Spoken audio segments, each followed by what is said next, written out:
ರಾಜ್ಯದಲ್ಲಿ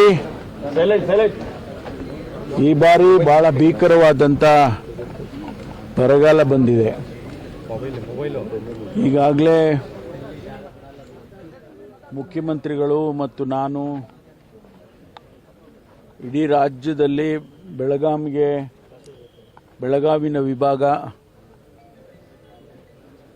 ಕಲಬುರಗಿ ವಿಭಾಗ ಮತ್ತು ಬೆಂಗಳೂರಿನ ವಿಭಾಗದ ಎಲ್ಲ ತಾಲೂಕುಗಳನ್ನು ಕೂಡ ವಿಭಾಗವಾರು ನಾವು ಪರಿಶೀಲನೆಯನ್ನು ಮಾಡಿದ್ದೇವೆ.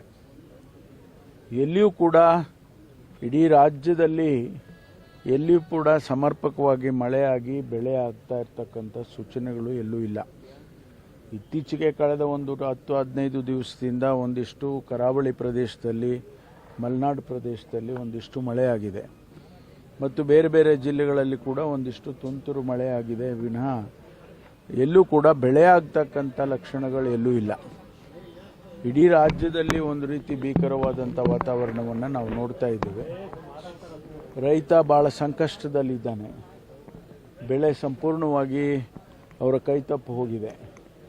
ನಮ್ಮ ಜಿಲ್ಲೆಯಲ್ಲಿ, ವಿಶೇಷವಾಗಿ ನಮ್ಮ ಜಿಲ್ಲೆಯಲ್ಲಿ ಎಲ್ಲ ತಾಲೂಕುಗಳಲ್ಲಿ ಇಂಥ ತಾಲೂಕು ಚೆನ್ನಾಗಿದೆ ಅಂತ ಹೇಳೋಕ್ಕೆ ಬರೋದಿಲ್ಲ.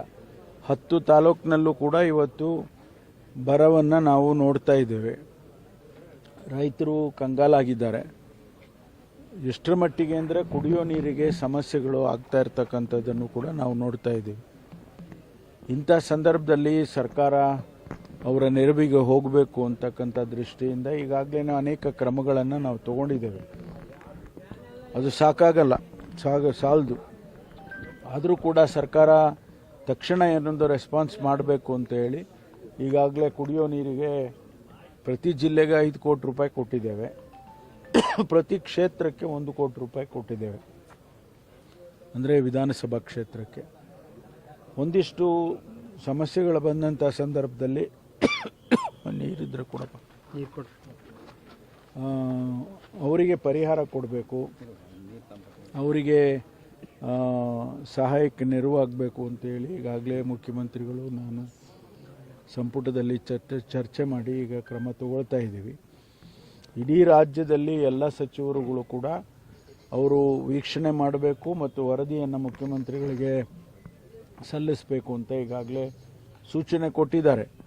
ಅದಕ್ಕಾಗಿ ನಮ್ಮ ಜಿಲ್ಲೆಯಲ್ಲಿ ಕೂಡ ನಾನು ಇವತ್ತು ನಾಳೆ ಎಲ್ಲ ತಾಲೂಕುಗಳಿಗೂ ಭೇಟಿ ಕೊಟ್ಟು ಇಲ್ಲಿನ ಪರಿಸ್ಥಿತಿಯನ್ನು ಅಧ್ಯಯನ ಮಾಡಿ ವರದಿಯನ್ನು ಸರ್ಕಾರಕ್ಕೆ, ಮುಖ್ಯಮಂತ್ರಿಗಳಿಗೆ ಸಲ್ಲಿಸ್ತೇನೆ. ಕೇಂದ್ರದ ನೆರವಿಗೂ ಕೂಡ ನಾವು ಈಗಾಗಲೇ ಮುಖ್ಯಮಂತ್ರಿಗಳು, ನಾನು ಪತ್ರ ಬರೆದಿದ್ದೇವೆ.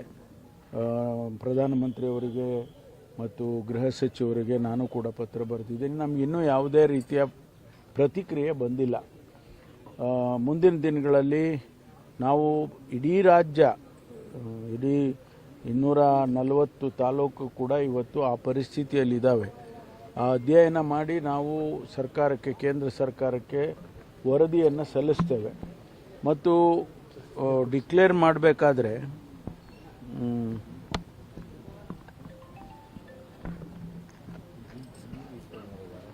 ಬರಪೀಡಿತ ಪ್ರದೇಶ ಅಂತೇಳಿ ಡಿಕ್ಲೇರ್ ಮಾಡಬೇಕಾದ್ರೆ ಕೇಂದ್ರ ಸರ್ಕಾರ ನಿಯಮಗಳನ್ನು ಮಾಡಿದ್ದಾರೆ. ನಾವೇನು ಡಿಕ್ಲೇರ್ ಮಾಡೋದಕ್ಕೆ ನಮ್ಮ ಪಾಡಿಗೆ ನಾವು ಡಿಕ್ಲೇರ್ ಮಾಡಿಬಿಡ್ಬೋದು, ಆದರೆ ಹಣ ಬರೋದಿಲ್ಲ. ಆದ್ದರಿಂದ ಕೇಂದ್ರ ಸರ್ಕಾರದ ನಿಯಮದ ಪ್ರಕಾರನೇ ನಾವು ಡಿಕ್ಲೇರ್ ಮಾಡಬೇಕಾಗತ್ತೆ. ಅದಿನ್ನೂ 1-2 ದಿವಸ ಸಮಯ ಹಿಡಿಯುತ್ತೆ. ಆ ವಾತಾವರಣ ಸೃಷ್ಟಿಯಾದ ಮೇಲೆ ಅದನ್ನು ಡಿಕ್ಲೇರ್ ಮಾಡ್ತೇವೆ. ಡಿಕ್ಲೇರ್ ಮಾಡಿದ ಮೇಲೆ ರೈತರಿಗೆ ಮತ್ತು ಯಾರೆಲ್ಲ ಸಂಬಂಧಪಟ್ಟವರಿಗೆ, ಬೆಳೆಗೆ ನಾಶ ಆಗಿರೋರಿಗೆ ಮತ್ತು ಬೆಳೆ ಹಾಕದೇ ಇರ್ತಕ್ಕಂಥವ್ರಿಗೆ, ಅವರಿಗೆಲ್ಲ ಪರಿಹಾರ ಕೊಡ್ತಕ್ಕಂಥ ವ್ಯವಸ್ಥೆ ಆಗುತ್ತೆ. ಅದರಿಂದ ಈ ಅಧ್ಯಯನ ಮಾಡಿ ವರದಿಯನ್ನು ಸಲ್ಲಿಸಬೇಕು ಅಂತೇಳಿ ನಾನು ಇವತ್ತು ನಮ್ಮ ಎಲ್ಲ ತಾಲೂಕುಗಳು, ಇವತ್ತು ಮಧುಗಿರಿ ಸಬ್ ಡಿವಿಷನ್ನಲ್ಲಿ ಶಿರಾ, ಪಾವಗಡ, ಮಧುಗಿರಿ, ಕೊರಟಗೆರೆ 4 ತಾಲೂಕುಗಳನ್ನು ಭೇಟಿ ಮಾಡ್ತಾನೆ. ನಾಳೆ ಕುಣಿಗಲ್ಲು, ತುರುವೇಕೆರೆ, ಚಿಕ್ಕನಾಯಕನಹಳ್ಳಿ, ತಿಪ್ಟೂರು, ಗುಬ್ಬಿ ಈ ತಾಲೂಕುಗಳಿಗೆ ಭೇಟಿ ಮಾಡ್ತೇನೆ. ಅಧ್ಯಯನ ಮಾಡಿ ವರದಿಯನ್ನು ಸಲ್ಲಿಸ್ತೇನೆ. ತಮ್ಮ ವರದಿ ಯಾವುದು ಹೋಗಿಲ್ಲ ಕೇಂದ್ರಕ್ಕೆ? ಜಸ್ಟ್ ಲೆಟರ್ ಅಷ್ಟೇ. ವರದಿ ಈಗ ಕೊಡೋಲ್ಲ ನಾವು. ಈಗ ಏನಂತ ಕೊಡ್ತೀವಿ? ನಮಗೆ ಅವರು ಪ್ರೂಫ್ ಕೇಳ್ತಾರೆ, ಆಮೇಲೆ ಕಮಿಟಿ ಬರುತ್ತೆ ಅವ್ರದ್ದು ಒಂದು ತಂಡ ಕಳಿಸ್ಕೊಡ್ತಾರೆ. ಅದು ಬಂದು ಅವರು ಅಧ್ಯಯನ ಮಾಡಿ ಅವರು ಕೂಡ ಅವ್ರದ್ದೇ ಆದಂಥ ಪ್ಯಾರಾಮೀಟರ್ಸ್ಗಳಿದ್ದಾವೆ. ಆ ಪ್ಯಾರಾಮೀಟರ್ಸ್ನ ಫುಲ್ಫಿಲ್ ಮಾಡಿದರೆ ಮಾತ್ರ ಕೊಡ್ತಾರೆ. ಕಳೆದ ವರ್ಷ ನಾವು ಹಣ ಕೊಡಲಿಲ್ಲ ಅಂತ ಹೇಳಿ ನಾವು ಗಲಾಟೆ ಮಾಡಿದ್ವು, ಡೆಲ್ಲಿಲಿ ಹೋಗಿ ಪ್ರತಿಭಟನೆ ಮಾಡಿದ್ವು ನಮ್ಮ ಸರ್ಕಾರ. ಅದಾದಮೇಲೆ ಕೋರ್ಟಿಗೆ ಹೋದ್ವಿ. ಕೋರ್ಟಿಗೆ ಹೋಗಿ ಕೋರ್ಟಿಂದ ಆದೇಶ ಆದಮೇಲೆ ನಮಗೆ 3,500 ಕೋಟಿ ಹಣ ಕೊಟ್ಟರು.